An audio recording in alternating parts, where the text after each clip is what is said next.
he asked to stay one night. That was 3 years ago. She didn't say yes. She said, "I'll leave the barn door." By morning, the woodpile she hadn't asked him to touch. And that was the problem. He'd done something without being asked. But we're not there yet, not even close. So let me take you back to a morning in late October 1887, when Clara Mosley stood at the kitchen window of a house she'd held together with numbers and silence for 4 years, and watched a stranger stack wood he had no business touching.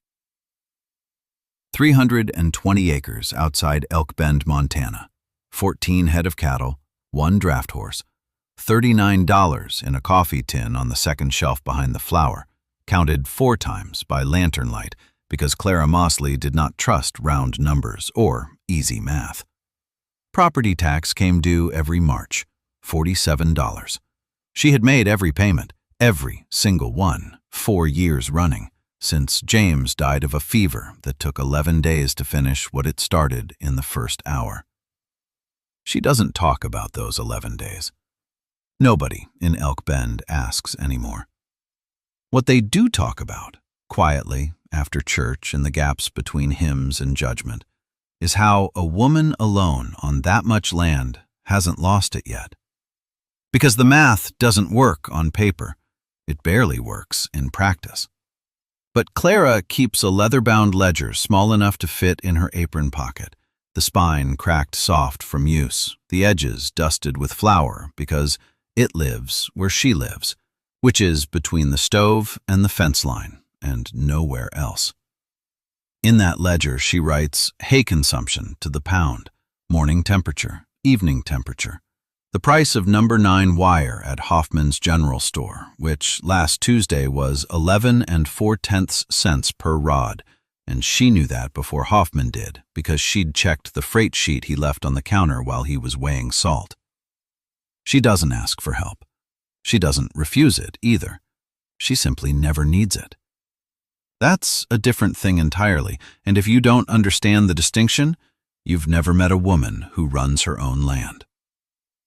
Now, Caleb Dunn. He came up the South Road on foot in the last week of October, and everything he owned was either on his body or in his pockets. A faded charcoal wool coat over a collarless off-white linen shirt, dark brown canvas trousers patched at the left knee, a wide-brimmed, dust-colored hat with a sweat-darkened band, scuffed brown leather boots worn down at the outside edges of the heels, the walk of a man who has covered distance without destination. And hanging from his coat pocket on a braided leather cord, a battered tin compass that he touched the way some men touch a Bible, not for guidance anymore, just for proof that something had survived as long as he had. He was mid-40s, lean and wiry, ropey forearms, narrow through the hips, dark brown hair streaked early gray curling past his collar, pale gray-blue eyes set deep beneath heavy brows, and a 3-day stubble that looked permanent because it was. He had $10, no horse, no land. He'd been drifting since he was 19, which meant he'd been drifting for longer than some men stay alive. He asked for one night in the barn. Clara stood in the doorway with her dark auburn braid over her left shoulder, secured with rawhide, one hand resting on the doorframe the way she rested a hand on everything, like she was confirming it was still standing. Those warm brown eyes, steady and slightly wide-set, measured him the way she measured fence posts. For a long 10 seconds, she said nothing. Then, "I'll leave the barn door unlatched." Not yes, not welcome, a toleration. There is a difference, and Caleb understood it because he'd slept in enough barns to know that an unlatched door is not an invitation. It's a woman saying, "I see you, and I'm not afraid, but don't mistake that for warmth." The barn was 32 feet by 20, plank-sided, cedar-posted, with a hayloft half full of second-cut Timothy. Bishop, her draft horse, A big bay gelding with a blaze like a paint stroke down his face stood in the second stall and watched Caleb without blinking. Horses know. They always know. Caleb set his coat over a rail, folded himself into a corner of the loft, and was asleep before the lantern in the house went dark. He was up before dawn. And here is where the story starts to turn, though neither of them knew it yet. Lodgepole pine. Green, cut maybe 2 weeks prior, the bark still tight and damp, the wood resistant to splitting along the grain because green pine holds its moisture like a grudge. Caleb stood the first round on the block and read it. You read wood before you hit it. You look for the lines radiating from the center, find the hairline check where the grain wants to separate, and you aim the maul there. Not at the center, not at the edge, but at the weakness the wood is already confessing to. His stance was wide, left foot slightly forward, hands spaced on the handle for a long, controlled swing. The maul hit green pine and the sound was thick, a wet thud that absorbed the impact instead of cracking clean. Not like seasoned wood, which rings. Green wood argues with you. He twisted the maul free, adjusted, found a better line, and split the round on the second stroke. Then he stacked. Bark up so rain would shed off the cambium layer instead of pooling and rotting the wood from the inside. Rows tight, ends alternating for airflow. Clara saw the pile from the window. She stood there with one hand on the sill, that small cluster of 3 freckles beneath her left eye catching the thin, early light, and she watched a man do something without being asked. On a ranch you've run alone for 4 years, that is either a kindness or a claim. She needed a fence post reset on the east line. Caleb offered. The soil out there was half clay, half rock, the worst combination God ever designed for post holes, because clay grips your digger and rock deflects it, and together they make you earn every inch. He dug 18 inches down and set the post. It leaned 2 degrees east, maybe less, the kind of error most men wouldn't catch. Clara walked the line. She pressed her palm flat against the post, fingers spread, and held it there for a full 10 seconds. She didn't look at him. It's off. That's all she said. Not by how much, not which direction, just, it's off. And she waited. Caleb pulled the post, redug to 30 inches. Packed clay in layers, a bootful of rock first, then clay tamped with the flat back of the shovel, tested every 6 inches by pressing down with his full weight, feeling for the give that means it hasn't set. Another layer of rock, more clay, tamped again. He set the post and sighted down the line with one eye closed, his battered tin compass hanging still against his coat.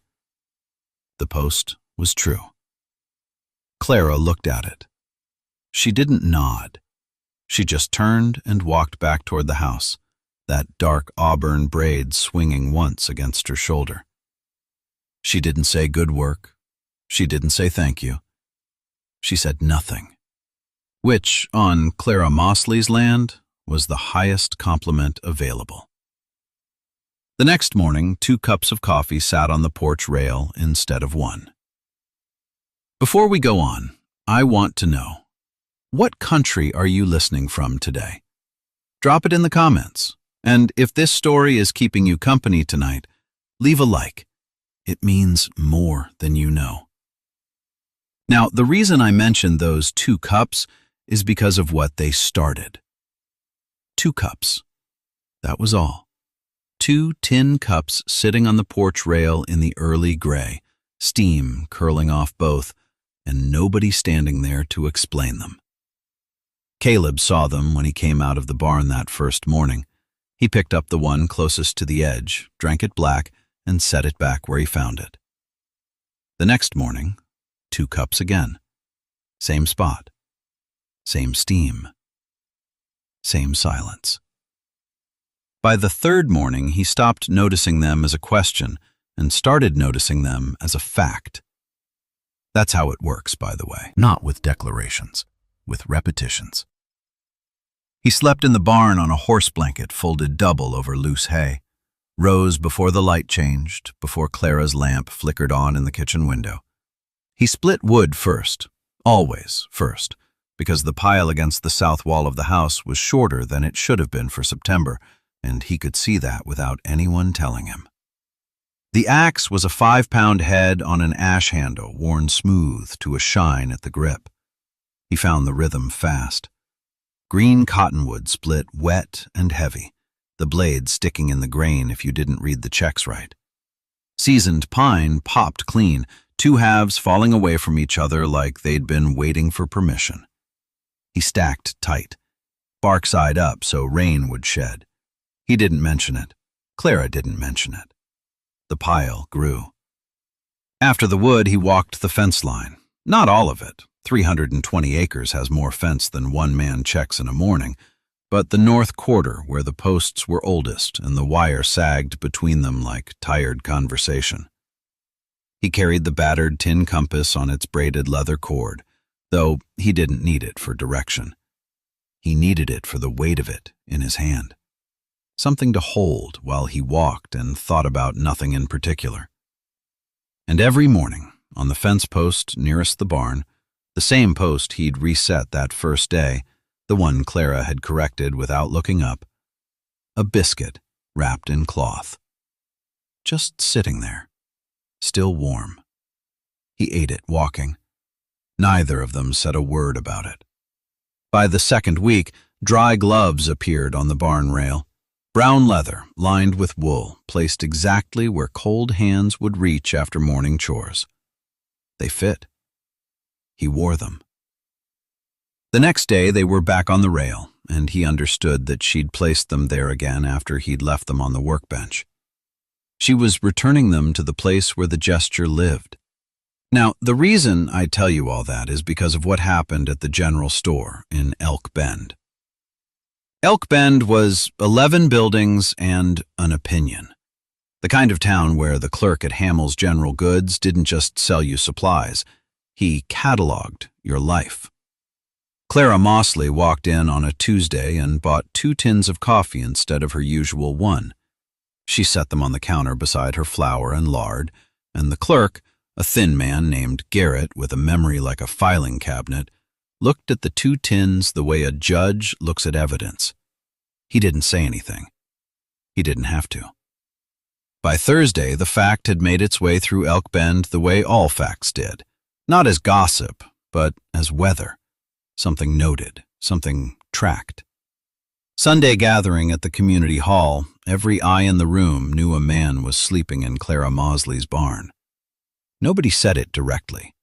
They said it the way frontier people say everything, by watching where she sat and whether she'd brought enough pie for 1 or for 2. She brought enough for 2. And that's when Ned Pruitt rode up. Ned Pruitt, 30 years old, sandy blonde hair combed and parted neat as a church hymnal, clean-shaven, broad-shouldered, standing there with his thumbs hooked in his vest pockets like a man who'd never once had to wonder where his next meal was coming from. Because he hadn't. 480 acres of good grassland bordering Clara's east quarter, and he'd been offering to buy that quarter for 2 years running. Not meanly, not with threats. That's what made Ned Pruitt dangerous. He believed he was being kind. He genuinely, sincerely believed that Clara Mosley was a woman in over her head who'd be better off selling to a man who knew what to do with land.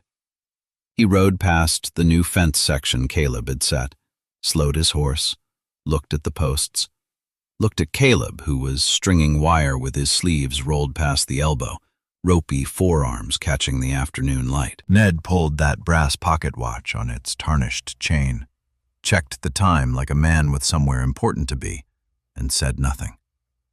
That silence had teeth. The barn's east wall had been letting wind through for 2 seasons. Caleb found the rot on a Wednesday, A board near the base, soft enough to push a thumb through, the grain dark and spongy where moisture had worked in from below. He pulled it with a pry bar, and the gap underneath breathed cold air like a mouth. He measured the space, found a replacement timber in the lean-to pile, a rough-cut pine plank that looked right until he held it against the opening and saw the warp. 1/4 inch off at the center, bowing out. He nailed it anyway on the first attempt, pressing the board flat with his shoulder while he drove the nails. Stepped back, ran his fingertips along the bottom edge. The gap was there. Thin, barely visible, but enough. Enough for snow to drift in and pile against the hay. Enough to matter. He pulled the nails, took the board to the workbench and set the hand plane to a shallow bite, passed it along the bowed edge, checking after every 3 strokes, feeling with his fingertips for the high spot the way a man reads something written too small to see. Shavings curled off pale and sweet-smelling. 7 passes. 8. He held the board against the gap again, flush, tight as a handshake. He nailed it home. Clara watched from the barn doorway, her dark auburn braid falling over her left shoulder, one hand resting on the frame. She didn't comment. That night, a plate of food sat on the barn workbench instead of a biscuit on the fence post. Beans, cornbread, a piece of salt pork. A plate means something different than a biscuit. A biscuit is charity. A plate is a chair you haven't offered yet. At the Sunday gathering, Ruth Ames sat at the far end of the long table, silver-white hair pinned tight at the nape, wire-rimmed spectacles sitting low on her nose, her carved walking stick hooked on the bench beside her, dark with age and oil. She'd watched Clara Mosley for 4 years, watched her sit alone, eat alone, leave alone. Watched the one cup become the way of things. She leaned toward the woman beside her and said, quietly, so the room couldn't hear, "She hasn't made 2 cups since James." 6 words. The woman beside her set down her fork. Ruth Ames picked up her own and kept eating. She'd said what needed saying. Now, if this story's been keeping you company tonight, leave a like. Honestly, it means more than you know. Back at the farmhouse, after the gathering, after the lamps were lit and the evening had turned cold enough to see her breath, Clara sat at the kitchen table with the oil lamp turned low. She opened the leather-bound ledger, small enough to fit in her apron pocket, spine cracked and soft, edges dusted with flour from 100 nights just like this one. She wrote in a careful, unhurried hand. Hay consumed this week, 140 pounds. Firewood split and stacked, 1/4 cord. Morning temperature Monday, 38 degrees. Morning temperature Friday, 29.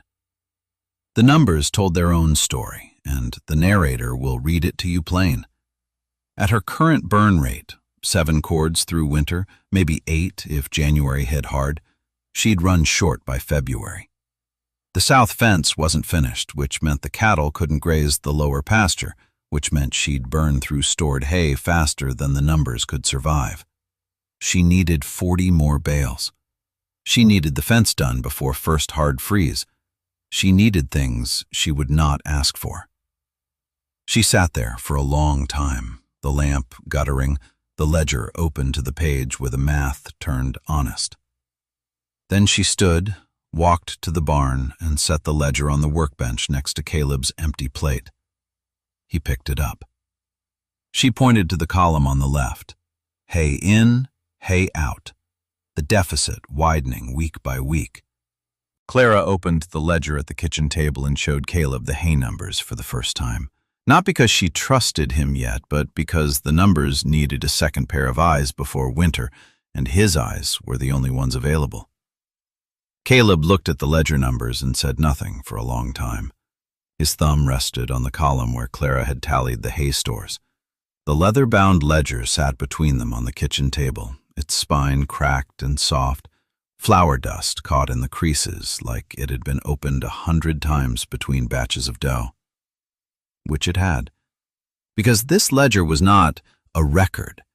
It was the entire architecture of her survival, written in a hand that never wavered, and every number in it was precise, and every number in it told the same quiet story.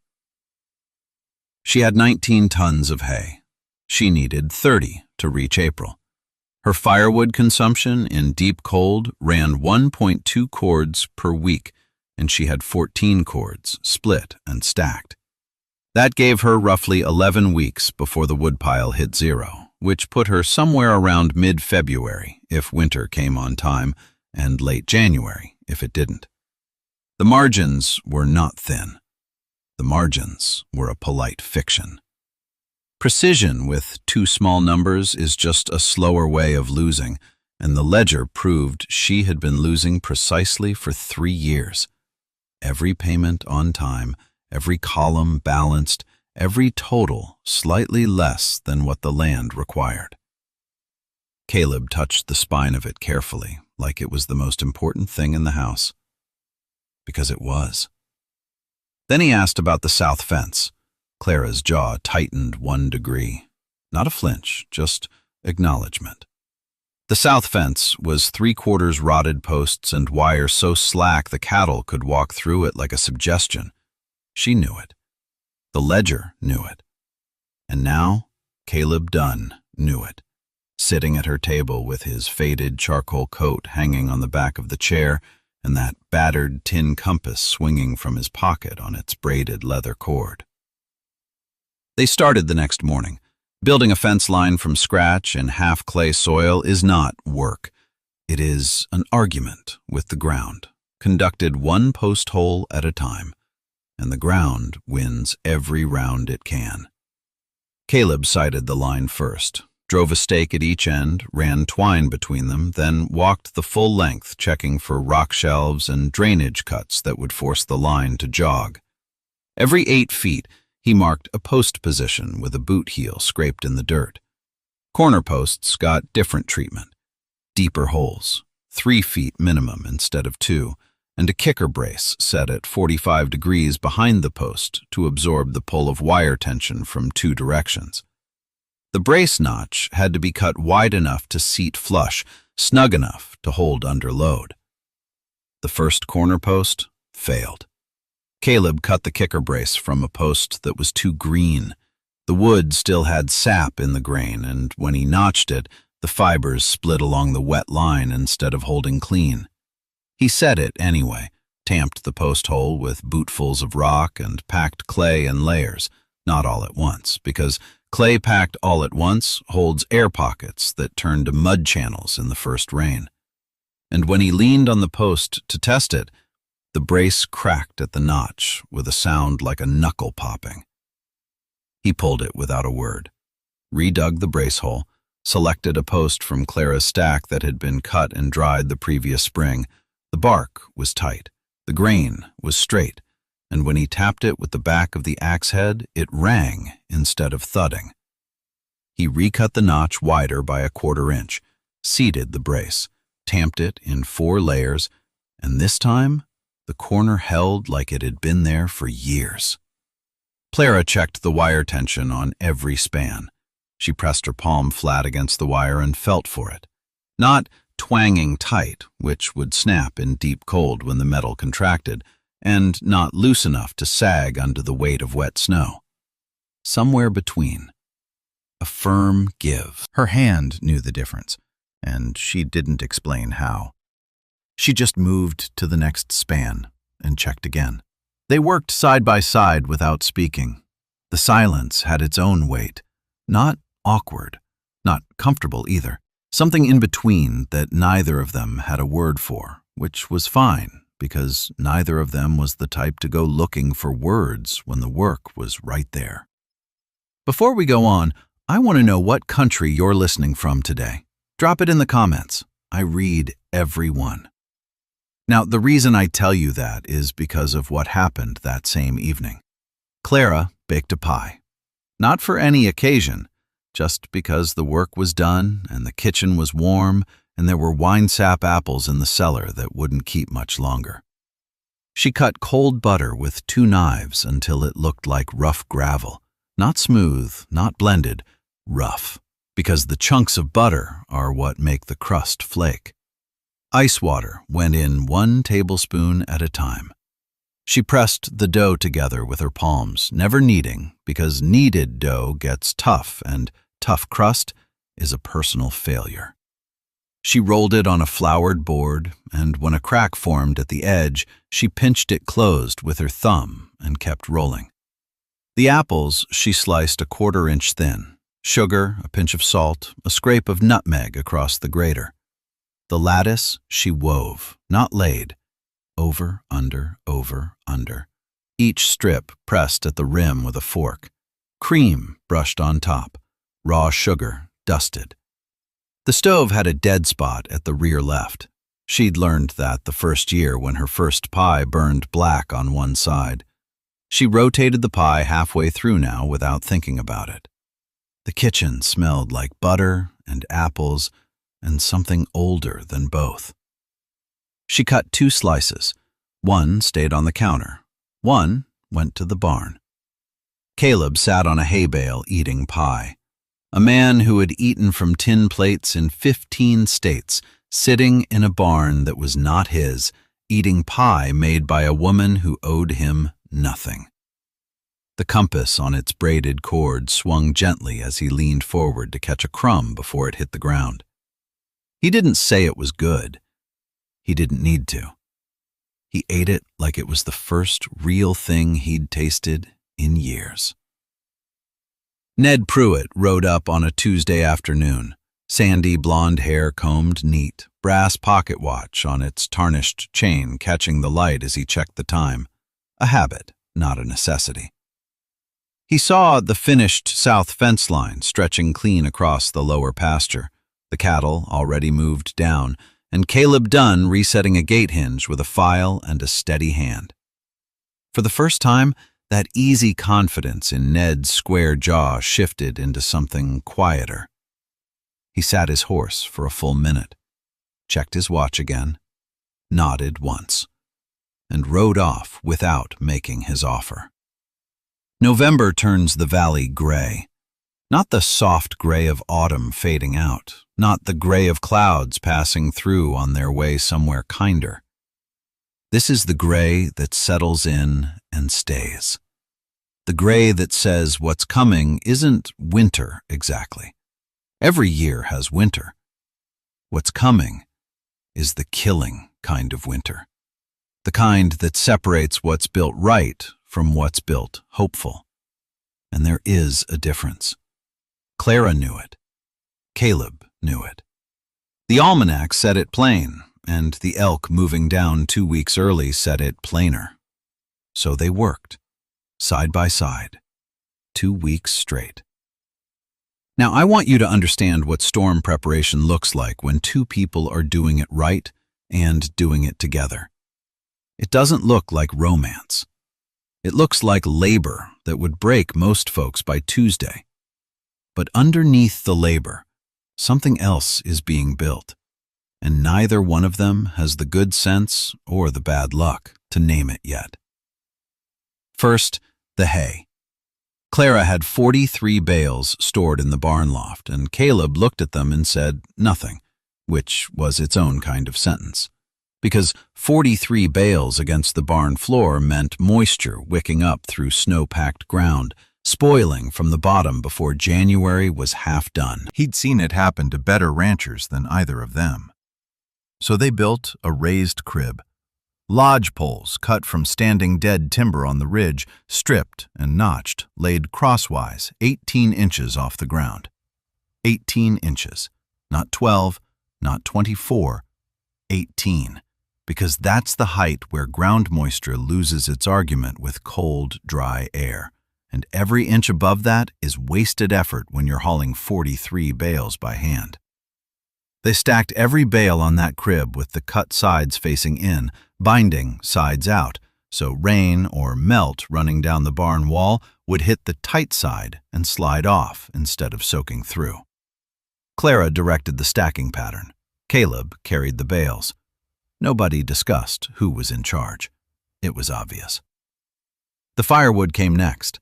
Caleb split 14 cords in 9 days.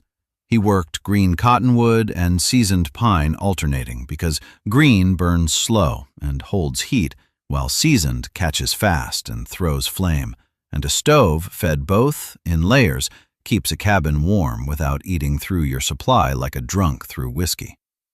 He stacked it under a lean-to roof he'd framed from scrap lumber, angled so snow would slide west and away from the pile. The dry wood stayed dry. That matters more than people think.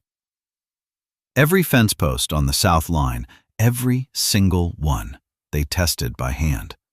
Caleb gripped each post at chest height and pushed. Clara watched the base. If it shifted more than a quarter inch at the ground, they pulled it, retamped it, packed clay and gravel in alternating layers until it held like it was born there. The barn's east wall got checked twice. Caleb found a board that had warped away from the frame by nearly half an inch at the bottom. They pulled it, planed the edge flat against a log, and re-nailed it with the grain running vertical so expansion would push it tighter against the frame instead of pulling it loose. Details like that. Details that don't matter until they're the only thing that matters. Every evening, Clara sat at her kitchen table and opened the leather-bound ledger. The spine cracked soft as old cloth. Flour dust marked the edges like fingerprints. She wrote the numbers. Firewood on hand, 11 cords remaining. Projected consumption at sustained cold, 1 cord per 5 days, cabin and barn combined. Hay stored, 43 bales on raised crib, 18 inches clearance. Head of cattle, 19. Projected feed, 2 bales per day at full winter ration. Days of deep cold the supply could hold, 21 and a half. Caleb read the numbers from the kitchen doorway, 3 feet back, not hovering, not leaning in. Standing with his hands at his sides, that battered tin compass hanging from his coat pocket, his pale gray-blue eyes tracking the pencil as it moved across the page. 3 feet. Close enough to read the figures, far enough to not be in her space. The narrator notes the distance. The narrator notes what it means. He could have stood closer. He chose not to. She could have invited him closer. She chose not to. The distance between them was not empty. It was full of everything neither one had said. Then the cedar posts appeared. 3 a.m., Clara's front gate. 4 posts, fresh cut, still bleeding sap, the scent of cedar so sharp in the frozen air it was almost sweet. Lantern oil on the bark where a hand had steadied them while sawing. She found them at dawn, her breath hanging white in the stillness, and she stood there with her dark auburn braid over her left shoulder and her canvas apron already tied, and she breathed in that scent. Green cedar and cold air and lamp oil. And she knew exactly who had put them there. She didn't say anything. She used them to reinforce the gate. The killing storm hit the second week of December. 3 days. Temperature dropped below 0 on the first morning and stayed there like it had nowhere else to be. Snow came sideways, not falling, driven. Horizontal sheets of white that erased the world past 20 feet. The wind found every gap, every weakness, every place where preparation stopped short of perfect. Clara's hay on the raised crib stayed dry, every bale. The neighbor's hay, stacked flat against the ground, spoiled from moisture wicking up through packed snow. 2 weeks of feed, ruined. Clara's preparation paid off in silence, but on the second night, the barn stove lost its draw. Smoke backed into the barn, cattle shifted, restless. The chimney pipe had iced over at the cap, sealed shut by freezing rain layered over snow. Caleb climbed onto that barn roof in the dark, wind tearing at his faded charcoal coat, and he chipped ice from the cap with a hammer, his boots sliding on frozen shingles. And he caught himself on the ridge beam with one hand while the other swung the hammer 3 more times until the cap broke clear. He climbed down. He didn't tell Clara. The stove drew again. The barn temperature held. He fed that stove every 40 minutes for 2 full nights. 72 feedings across 48 hours. He counted them the way a man counts heartbeats when he's not sure the next one's coming. The storm breaks on the 3rd morning. Light pushes through gray like a held breath finally released. Clara opens the barn door to count cattle and finds Caleb asleep against Bishop's flank, his coat frozen stiff at the shoulders, the lantern burned out beside him. He stayed awake 2 full nights, keeping the barn temperature above freezing by feeding the iron stove every 40 minutes. She stood in the barn doorway looking at a man asleep against a horse, his coat frozen at the shoulders. And I need you to understand something. This is the moment Clara Mosley stops calling it anything other than what it is. She didn't wake him. She pulled a wool blanket from the tack shelf, draped it across his shoulders over that frozen charcoal coat, and walked out into what was left of the morning. The storm had broken. The sky was the color of old tin, flat and scraped clean, and the snow sat on the valley like something permanent. Clara pulled her dark brown wool shawl tight, tucked the leather-bound ledger into her apron pocket, and started walking the property. Caleb caught up to her 10 minutes later, the blanket folded over his arm, the battered tin compass swinging from his coat pocket as he matched her stride. Neither of them mentioned the blanket. They walked the south fence first. Every post Caleb had set, every single one, stood true. Clara pressed her palm flat against the wire between the 2nd and 3rd posts and felt for give. The tension was right. Not singing tight, not slack. That middle place where wire holds through contraction and expansion, through frozen ground heaving an inch sideways, through wind loading snow against the line for 3 straight days. She walked the full south stretch, 14 posts. 14 posts standing exactly where they'd been driven, tamped with bootfuls of rock and packed clay, set at 90 degrees in half-clay soil that fights you for every inch. Every one holding. The north fence told a different story. 3 of the old posts had shifted, 2 leaning east by 4 or 5 degrees, 1 listing badly enough that the wire sagged between it and its neighbor. A 4th post, the oldest on the line, had gone down entirely, pulling its wire into a loose belly against the snow. Clara stood over it and didn't say a word. She opened the ledger. She wrote, South line, all holding. North line, 3 shifted, 1 down. She wrote the date. She wrote the temperature, which she guessed at 18 degrees based on how fast her breath vanished.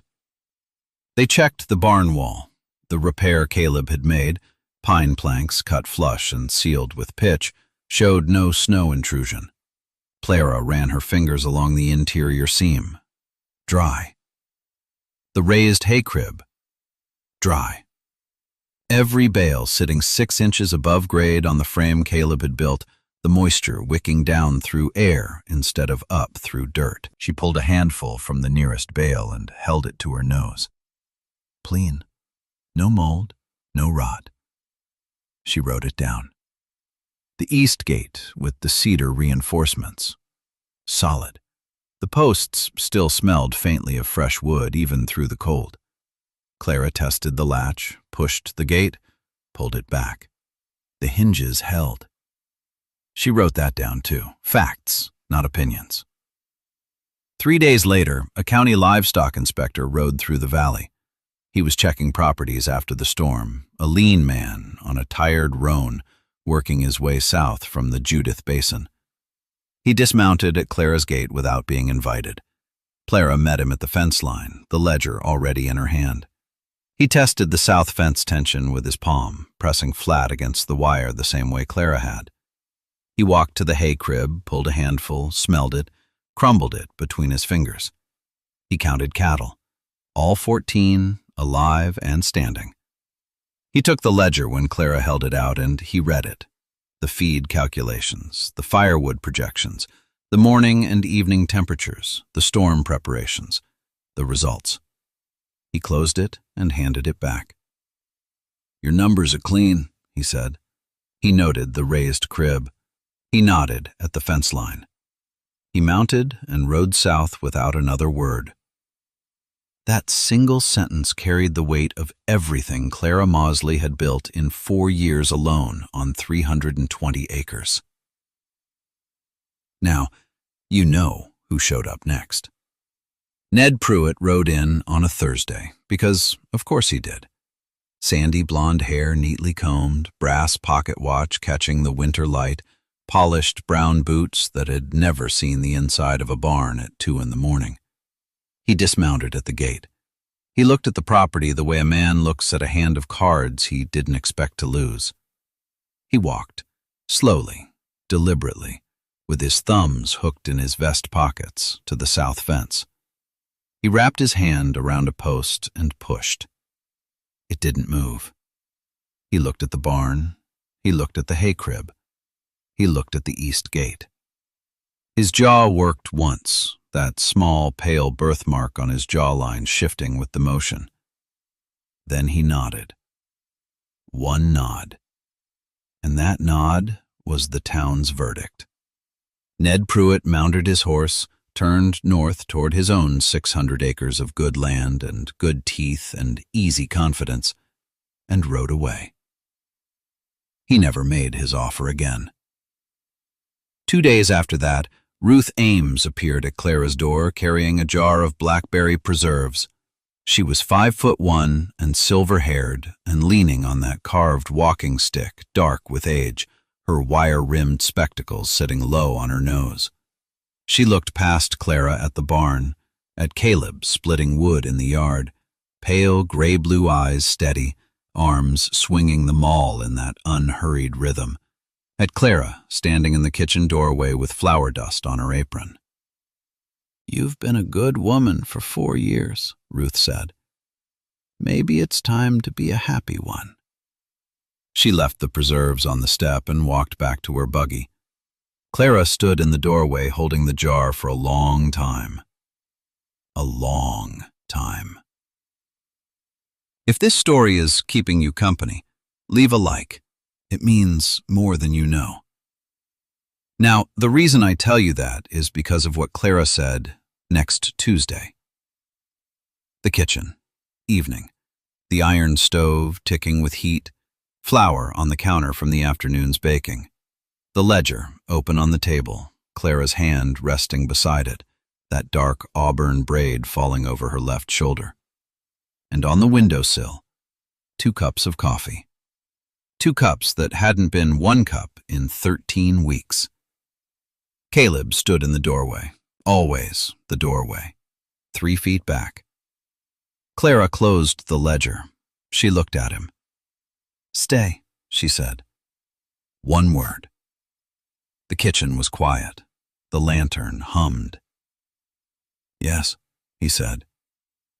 And that is the climax.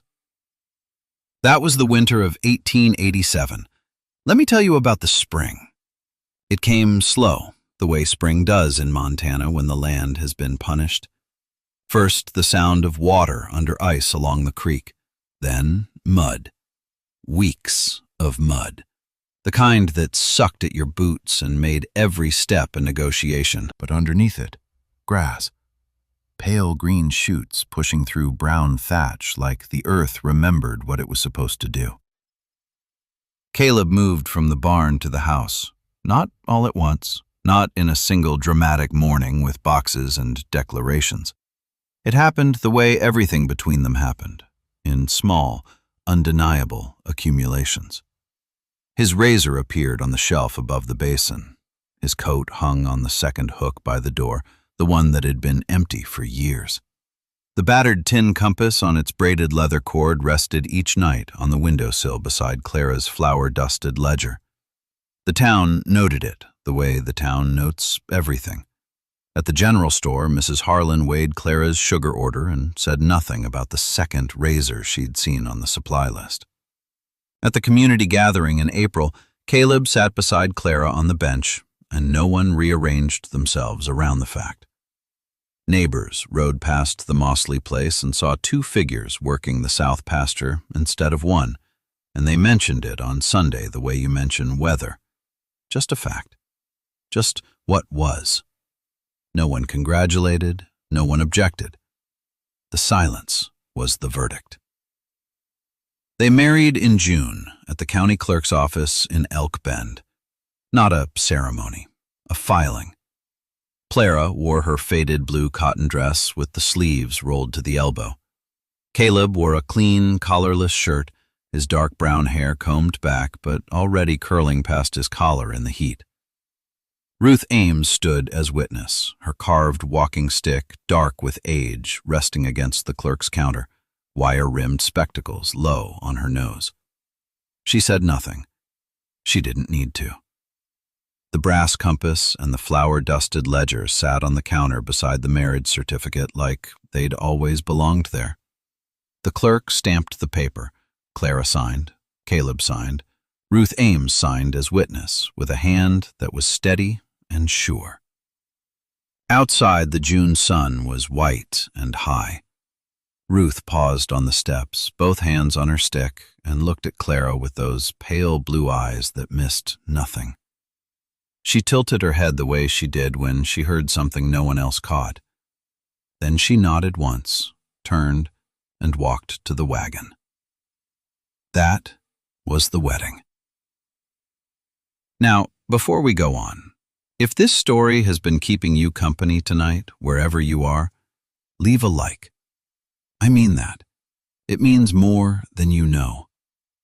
The reason I tell you that is because of what happened over the next 7 years.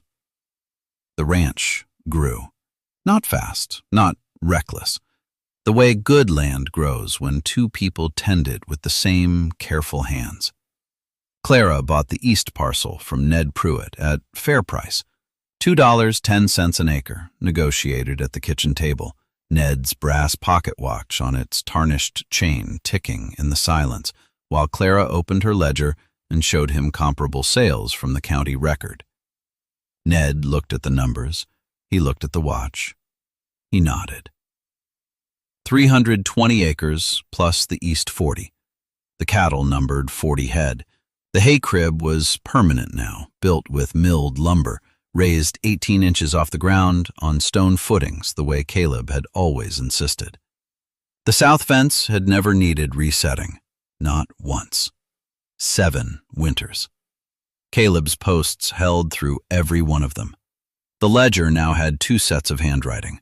Clara's precise numbers filled the left columns, feed costs, tax payments, income per head. Caleb's looser hand tracked cattle weight and fence condition on the right side, his letters leaning forward like a man walking into wind.